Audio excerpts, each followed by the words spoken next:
আপনি শুনছেন আওয়াজে হক বাংলা, সাথে আমি আমির হক রাজি।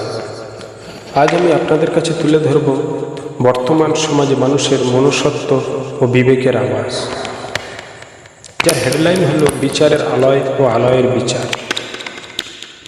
কারণ ন্যায় প্রতিষ্ঠার জন্য একান্ত প্রয়োজন ন্যায় বিচার। বিচার শব্দটি খুবই গুরুত্বপূর্ণ। সৃষ্টিজীবের মধ্যে মানুষকে এই বিশেষ ক্ষমতা দেওয়া হয়েছে। সেজন্য বিচার ক্ষমতা মানুষের একটি অনন্য বৈশিষ্ট্য। যাতে মানুষ ঠিকমতো সুবিচার পায়, ইনসাফ পায়, সেজন্য যুগে যুগে প্রতিষ্ঠিত হয়েছে বিচারালয়। এর অপর নাম ন্যায়ালয়, আদালত, কোর্ট ইত্যাদি, যার মূল কাজ হল মানুষের মধ্যে ন্যায় প্রতিষ্ঠা করা, মানুষকে সুবিচার দেওয়া। সংবিধান অনুযায়ী মানুষের গণতান্ত্রিক অধিকারকে সুপ্রতিষ্ঠিত করা, আসামি, অভিযুক্ত, অপরাধীকে উপযুক্ত প্রমাণ সাপেক্ষে শাস্তির ব্যবস্থা করা আর নিরপরাধীকে মুক্তি দেওয়া। এজন্য বিচারালয়কে বলা হয় গণতন্ত্রের প্রহরী ও সংবিধানের অভিভাবক। বিচারককে তাই সৎ হতে হয়, নিরপেক্ষ হতে হয়, দায়িত্বশীল হতে হয় ও দূরদর্শী হতে হয়। এই বিচারালয় মূলত দুই প্রকার, একটি দৃশ্যমান, অপরটি অদৃশ্যমান। দৃশ্যমান বিচারালয় সাধারণত আমরা যেটা জানি, যেমন সুপ্রিম কোর্ট বা সর্বোচ্চ বিচারালয়, হাইকোর্ট বা উচ্চ আদালত। এর বাইরে রয়েছে ছোট বড় নানা বিচারালয়, যেমন জেলা আদালত, দেওয়ানি আদালত, ফৌজদারি আদালত, জজ কোর্ট, সিভিল কোর্ট, আন্তর্জাতিক বিচারালয় প্রভৃতি। এই বিচার ব্যবস্থাকে সঠিকভাবে পরিচালনার জন্য তৈরি হয়েছে ল কলেজ ও ল বিশ্ববিদ্যালয়। এখান থেকে পড়াশোনা করে তৈরি হয় উকিল, ব্যারিস্টার, জজ, আইনজ্ঞ প্রমুখ ব্যক্তিবর্গ। তাদের রয়েছে নানা সংগঠন, যার মধ্যে অ্যাসোসিয়েশন ও কলেজিয়াম অন্যতম। অপরাধীদের শাস্তির জন্য তৈরি হয়েছে জেলখানা বা কারাগার। বর্তমানে এগুলোকে বলা হয় সংশোধনাগার। এগুলোর মধ্যে কোনোটা কুখ্যাত, আবারও কোনোটা বিখ্যাত, যেমন মাল্টার দ্বীপ, আন্দামানের সেলুলার জেল ও গুয়ান্তানামা কারাগার, ও বাংলাদেশের নব আবিষ্কার বিচার বহির্ভূত গুমখানা, আয়নাঘর ইত্যাদি। ও অদৃশ্যমান বিচারালয় আবার এরও দুই প্রকার, একটি পৃথিবীতে, দুনিয়াতে, আরেকটি আখেরাতে বা পরকালে। দুনিয়াতে অবস্থিত এই অদৃশ্যমান বিচারালয়ের নাম বিবেকের আদালত। প্রতিটি মানুষ এই বিবেকের মাধ্যমে কম বেশি ভালো মন্দ বোঝে। এই বিবেককে মানুষকে অন্য প্রাণীর থেকে পৃথক করে। এই বিবেক মানুষকে অন্য প্রাণীর থেকে পৃথক করে, তাই মানুষকে বলা হয় বিবেকবান প্রাণী। এই বিবেককে জাগ্রত করার জন্য প্রয়োজন এক মহামানবের, যাকে সমাজে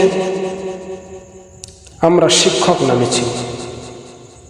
আসলে তিনি হলেন সুপ্তা বা ঘুমন্ত বিবেকের জাগ্রতকারী। তাই তো শিক্ষকের আসল পরিচয়। তিনি মানুষকে মানুষ রূপে গড়ার কারিগর। ও শিক্ষা প্রতিষ্ঠানকে সেজন্য বলা হয় মানুষকে মানুষ রূপে গড়ার কারখানা। তবে দুর্ভাগ্যবশত কিছু মানুষের বিবেক ঘুমিয়ে থাকে। এ ধরনের মানুষ মানবতার বাগানে কাঁটা ও মানব জাতির জন্য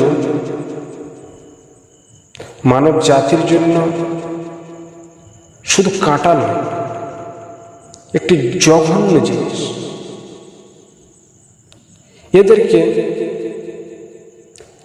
এ ধরনের লোকেদেরকে মানবতার শত্রু হিসেবে জানা।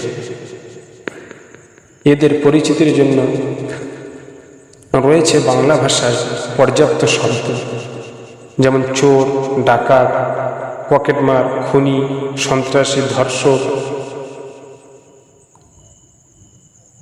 পাচারকারী, দেশদ্রোহী, সমকামী, ব্যভিচারী, নরপশু, নরখাদক, নরপিচাস, নির্লজ্জ, পরকীয়া ইত্যাদি।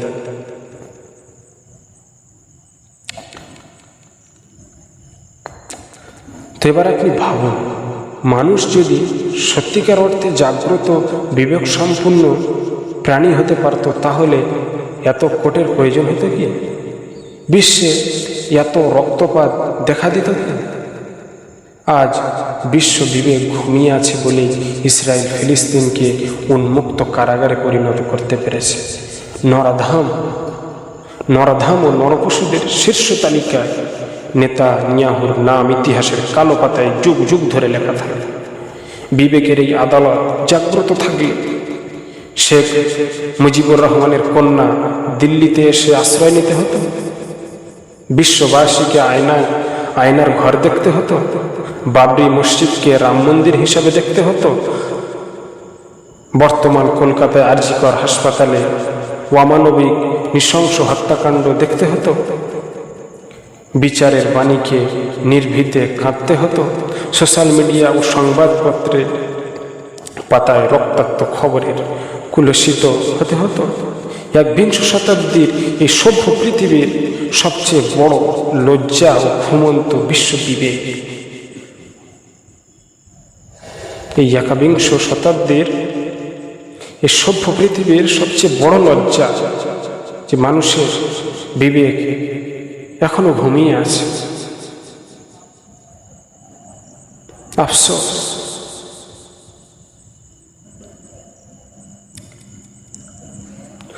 আখেরাত বা পরকালে অবস্থিত অদৃশ্যমান আদালত।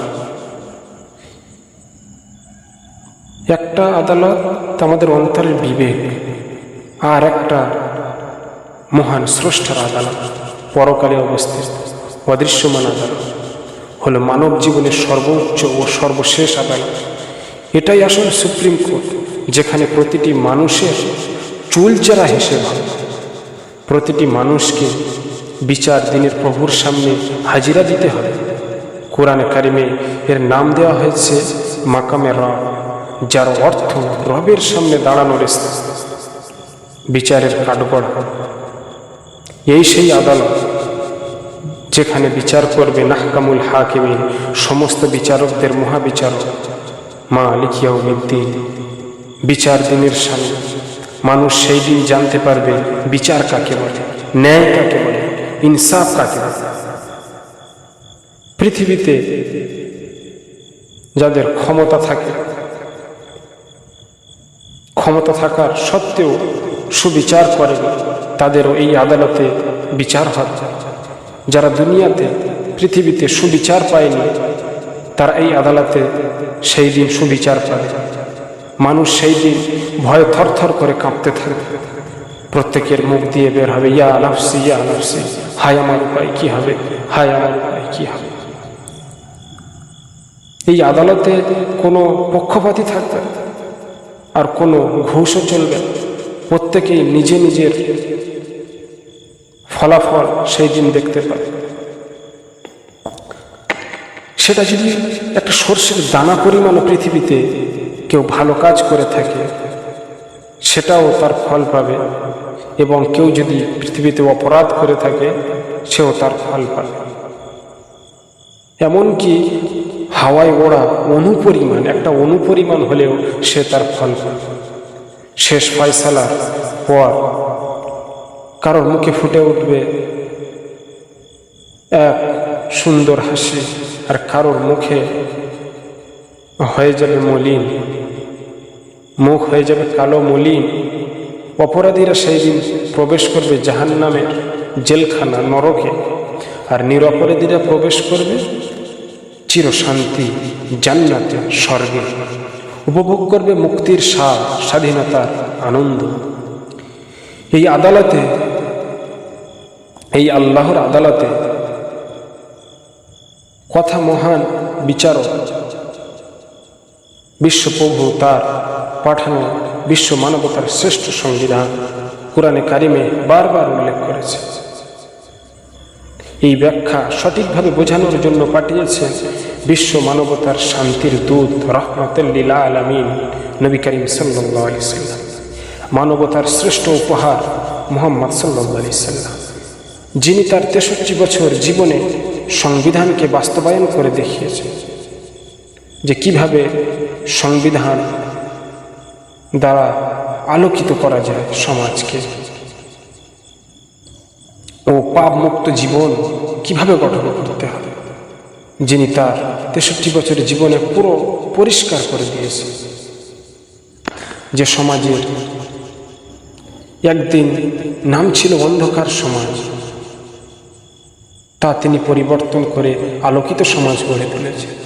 যে যুগের নাম ছিল অন্ধকার যুগ, তার নাম পাল্টে আলোকিত যুগ হয়েছে। তার সোনালী সান্নিধ্য যারা পেয়েছিল তারা হলেন মানবতার আকাশে উদিত একটি উজ্জ্বল নক্ষত্র, যারা রচনা করেছিলেন নতুন ইতিহাস, ইতিহাসের সোনালী পাতায় যাদের নাম যুগ যুগ ধরে স্বর্ণাক্ষরে লেখা থাকে, যাদের দ্বারা বিশ্বের নানা প্রান্তে ছড়িয়ে পড়েছিল মানবতার আলো, শিক্ষার আলো, চেতনার আলো।